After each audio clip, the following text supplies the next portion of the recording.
Бәріне сәлем, менің есімім Камила. Менің есімім Айбек. Баршаңызды көктемнің керемет мерекесі алғыс айту күнімен шын жүректен құттықтаймыз. Алғыс айту адамдардың көңіл күйін көтереді. Мұнайып тұрған адамға алғыс айтқан кезде ол жадырап шығады. Халық арасында алғыс бата деген ұғым бар. Ақсақал аталарымыз жастардың ісіне көңіл толса, риза болып, қолыңды жай балам, ақ батамды берейін деп жатады. Бұл біздің ата-бабаларымыздан келе жатқан үлкен тәрбие. Камила, бүгін менімен репортаж жүргізгеніңе көп рахмет. Саған да көп рахмет, Айбек. Бүгін біздің мектепте алғыс айту күні әдеттегідей ерекше аталып өтуде. Жүріңіздер, бізбен бірге болыңыздар.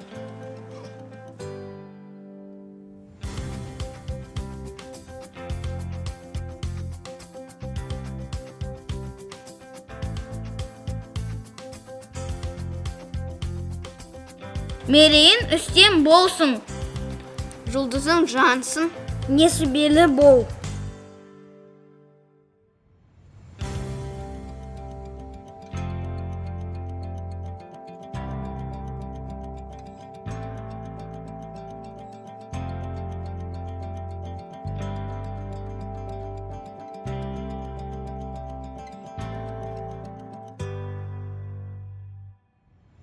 Бастауыш сынып оқушыларының бүгінгі күнге тартуын бірге тамашалайық.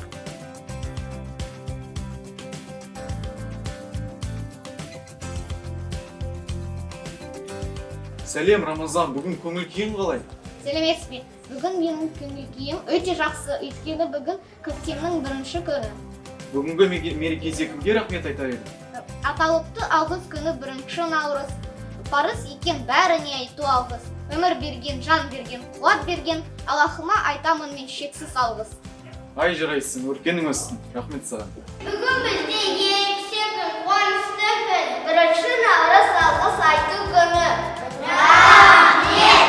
Балалық ташқа рахмет, қонған бірге мұндашқан.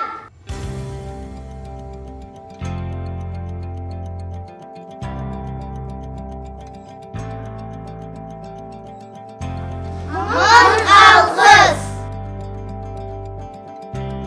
Ризамын бүгінге, ризамын бүгінге, ризамын қазірге, ризамын бүгінге, ризамын өмірге.